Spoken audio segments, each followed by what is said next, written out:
Hi there, this is Michael Nitu, and today we're going to be talking about drawing a simple wooden cube in an axonometric drawing. Right, so what does this wooden cube mean actually? Well, it's an axonometric, right? A cube drawn axonometric, on which we slap on first a shadow, right? A cast shadow, and the object shadow itself, right? The shadowed face of our little volume. And then we add the wooden texture along with maybe a background, which would help us basically make the image a lot more visually interesting. Right, so first things first, why do you need to draw a cube? Well, basically, the main objective would be for you to learn to draw like this, to draw designs, things that actually have a very strong architectural presence and relevance about them. But the trick is you can't just jump into doing this. You need to take intermediary steps, right?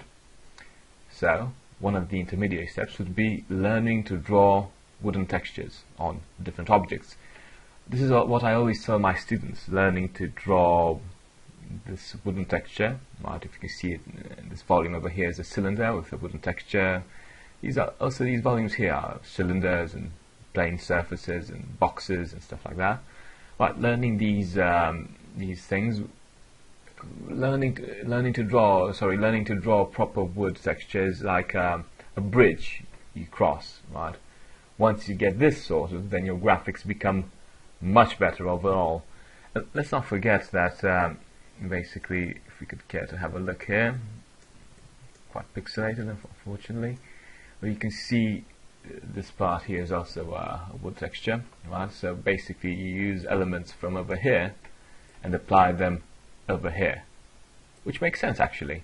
And looking as a progression, you end up eventually end up drawing something like this with realistic materials, because basically you can use the lessons from drawing a wood texture to draw many types of materials, like this stone surface over here, or maybe a tiled surface, or even get better at these entourage elements. Right, going back to our little wooden cube. So this is the end objective for today, to draw something like this. Right, first things first, we need to draw a simple axonometric of a box. So this is a cube. I think it's probably 8 centimeters in length, right? We also constructed a cast shadow, right? Really simple stuff. Then we start drawing a simple texture by line drawing it, right? So no color, no nothing, just a simple pattern of wood. The idea behind this drawing is that this part here, this little cube, is like a piece of, let's say, a tree trunk, right? So you've got these wooden grains going on all 3 sides of our cube, right?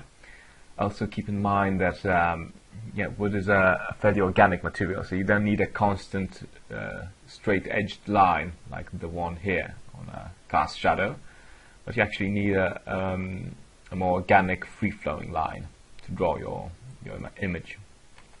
Right, then we will just go and add just a simple coloring. Because wood overall is, let's say, brown, we will add this tint of brown, right?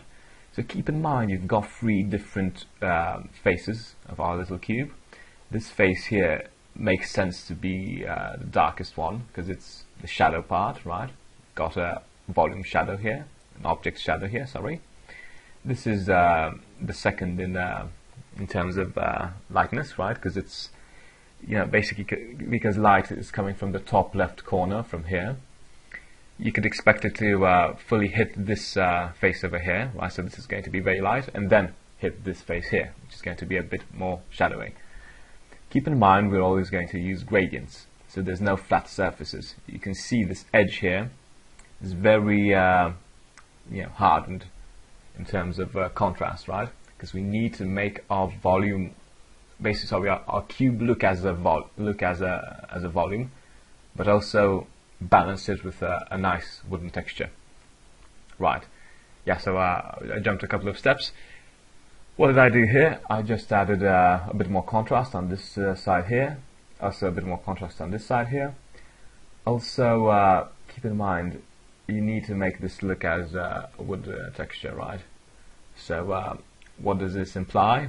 It implies that you basically alternate between having a darker wood grain with a lighter one, with another darker one, with another lighter one, and in the end part another dark one, which continues on this side here. Also keep in mind you need to make this volume look as irregular as possible, if we could call it that, as in make it look with all these subjective subjective or artistic gradients as possible, just to make it look as let's say noisy and textured as possible, right? Keep in mind that no wood surface is perfect. This isn't like we're drawing a plastic box which has wood imprinted on it. No, it's not that. It's actually a wood texture with faulty lines and gradients and a bit like dirty wood grain and stuff like that. This is actually the hard part of drawing, because you need to sort of have a gut level feeling for this, for this type of graphics, which you will get with enough practice, right? Also keep in mind we're drawing with two complementary colors. Basically we've got this along from the standard beige brown color, right, which we used here. We've got this very strong dark red, right, color, on which we add a very not a very, but a darker green color, right? Keep in mind green and red are complementary colors, which means if you combine them you'll get dark grays, which is the case here, here and here. Moving along, yeah, obviously we don't need to have a very a very bright, let's say, drawing, so we need to desaturate our little box by adding a bit of graphite. So the shadow is just a standard shadow, right? So gradient following the line between our object and the shadow, and a gradient going towards the edge of our shadow. That's fairly basic, right? It applies to all architecture drawings. But looking at the texture, we desaturated it by adding a gradient of starting from this edge here and going slightly lighter towards the opposite. Because again, this is a shadowed face. We need to show it as such. Again, a light little gradient here, just to show again that this is a shadowed face. And with the top part of a wooden box staying the same, because it's fully lit, as we mentioned before. Right, so this is a very balanced drawing, let's say, because we added a bit more on the let's say on the color effects. So we added a bit more yellow, a bit more green and red.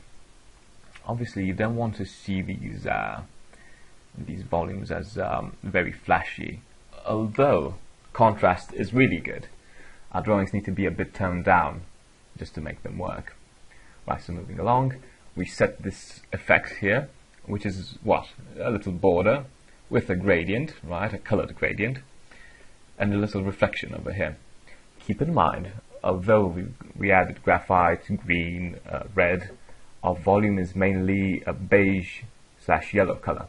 You can actually tell we've got a yellow accent, right, on this top face over here, right?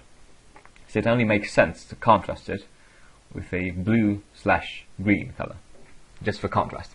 Right, so by now you're probably wondering, why is this drawing so messy? Because it basically looks very rough. It looks like a rough surface.